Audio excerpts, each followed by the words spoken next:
I am Rabbi Nathan Davidovich, speaking to you on behalf of the webyeshiva.org, speaking to you from Efrat, Israel.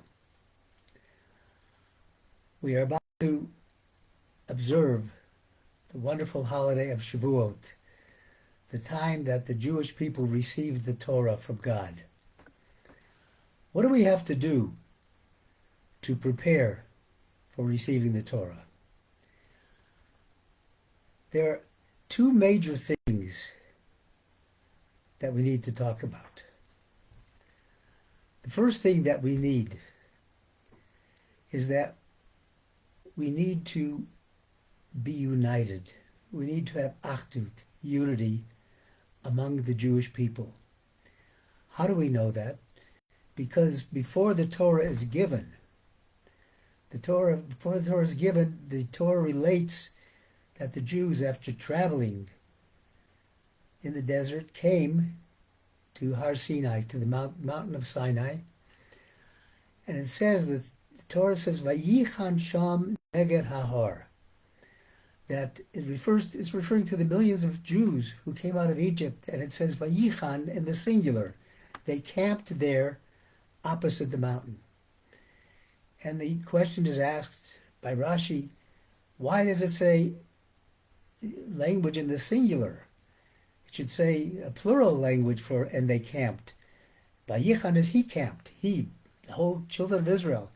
He is not a proper expression for the whole multitude. Rashi explains it is a proper expression because before we received the Torah, Vayichan sham neged hahar, Rashi says we camped there, belev echad ka'am echad, one people, one heart. We were united. That's the essence of receiving the Torah and being able to live a Torah life. But there's more. There's more to that. In addition to achdut, to unity, we need to have emunah. We need to have total faith in Hashem. The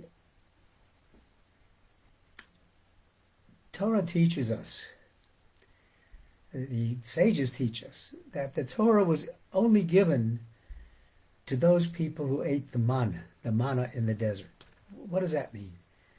What was the manna? The manna was food from Hashem.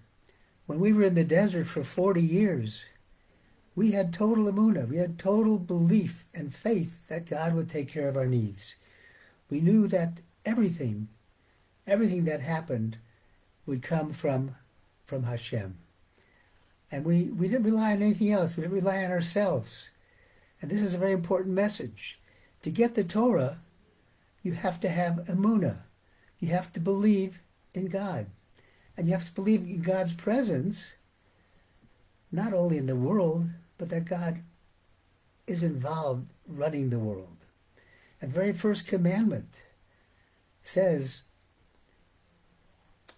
Anochi Hashem Elokecha asher tzorisicha me'eretz Mitzrayim mibeis avadim. I am the Lord your God who brought you out of the land of Egypt. Why does it say I'm the Lord your God who created the world?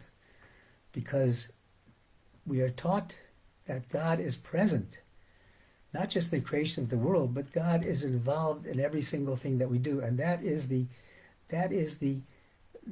basis of emunah, belief and trust in God, that God is responsible for everything. We think we can do things? No, we can't do things. The Aseret HaDibrot begins with Vaydaber Elokim is called Rabbi Moel Leimor Anochi Hashem Elokecha. Rabbi Elimelech of Vizhensk said we should translate these words as follows. Hashem taught, call out of Rabbi Moel, Hashem taught the Jewish people the entire Torah. Why? So that a Jew will be able to say, Anochi Hashem Elokecha. The purpose of the whole Torah, of receiving the Torah, is that we will believe in God. And there's a story that indicates the problems that we have when, instead of realizing that God provides us with all our sustenance, everything we need, we are torn by anger, jealousy of somebody else. And that is the thing that splits apart the unity that is necessary.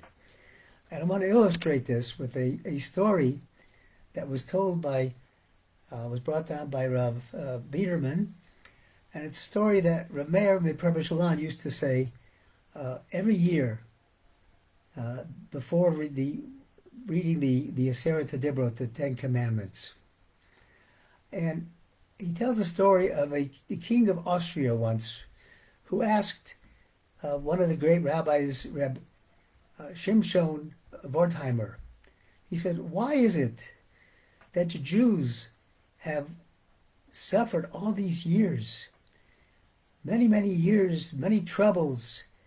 And what did they do to deserve that? What was their sin that caused them to do that?"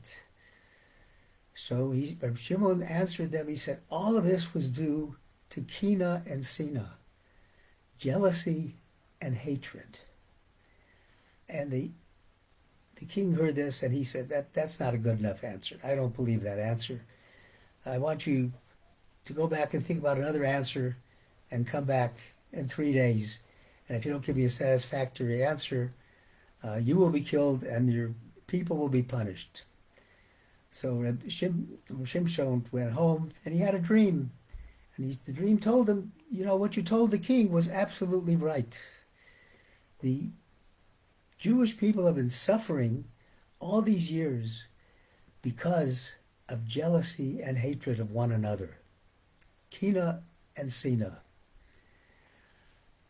Before he could get to the king to tell him that, the king went on a hunting trip with all of his various attendants.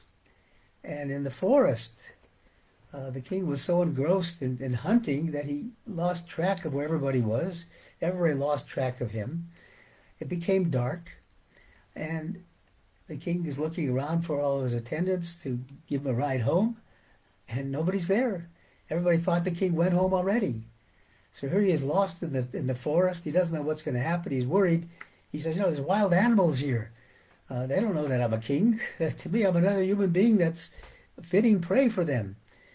So he starts wandering through the desert, through the forest, and it's totally dark now, and he comes upon a stream, and he sees the other side of the stream, there are lights, there are houses. So he's got to cross over the stream with his horse, and he can't do it with his horse. He abandons his beautiful horse. He takes off his royal garments, and he's left with just bare minimum of clothing. And he swims across the river to the other side, and he starts knocking on doors. And the place where he was knocking on, they were all occupied by heathens. And they'd look at him and they'd say, nobody opened the door. They say, we don't know who this guy is. He's not from our community. King decided, I've got to find a Jewish home. Let me find a house with a mezuzah. So I know there's a Jew there, because Jews are always merciful. He finally finds a house with the mezuzah. He knocks on the door. An old Jewish man opens the door, invites him in, and puts a fur on him, puts him in front of the fireplace, offers to give him some hot food to drink and to eat, and offers to let him sleep there. In the meantime, the man's wife is going crazy. She says, "What are you doing? You're inviting this guy in here. He's going to rob us. He's going to take everything we have. You can't do that." The little Jew says to his wife, "Don't worry. I'll watch him all night long, and I'll make sure he doesn't take anything." Fine. Next morning, the king wakes up. Nobody knows he's the king. He's just dressed as a commoner. And he says, "How far is it to the capital city of Vienna?" And the Jew says, X number of distance. So the king says, "I need a carriage to get there. Can you get me there?" He says, "I have a small carriage. What do you charge to get me there?" So the Jew quotes him a minimum price. Okay, so he says, "Okay, I'll go with you." And he says, "But I want to keep this little fur that you have on me for the trip because I'm cold." So the Jew says, "Fine." In the meantime, the wife is going out of her mind. My husband's going to get killed. Anyway, short story. They get to Vienna. The Jew says, "Where now?" He says, "Go to the palace." The Jew said, "Oh my God, I can't go to the palace." Don't worry, it's okay. goes to the palace, parks. The king, still dressed as a commoner, jumps off the carriage and runs inside, and he still has his little fur on him. So you think, oh my God, not only do I not get paid, he stole my fur. Just as I thought, not only that, I'm in danger. The king's guards are going to come and get me. Sure enough, a few minutes later, the king's guards come and say, the king wants to see you. He's shaking in his boots. He goes before the king, and the king says, do you recognize me? He says, no. Well, the king says, I recognize you. You live in a little house. And he describes the house and the interior of the house. And the Jew thinks, what's going on? How does he know that? And the king tells him, he said, I am the person whose life you saved. You gave him provisions, gave him heat, gave him food. And I'm the king, and I will give you anything that you want. I'll give you fields. I'll make you a rich man. You choose it. And the guy is silent. The Jew is silent. And the king asks him again, just tell me what you want. And finally he says, I'm a peddler by trade, and I sell things back and forth. And lately, there's another Jew that came into town and starts selling things to the townspeople, and it's taking my business away. Can you issue an edict to prevent that Jew from coming into town? At that point, the king understood that what he had been told about the cause of the suffering of the Jews being hatred and jealousy was in fact true. Here this person had the ability to get any riches in the world, all the riches in the world, and the jealousy and hatred of his fellow Jew overcame him. We have the opportunity in receiving the Torah to receive all of the goodness of the world, the most beautiful thing that's ever been written, a Torah full of love, full of instructions how to live this life. And what are we doing? We're arguing with one another. We're fighting with one another.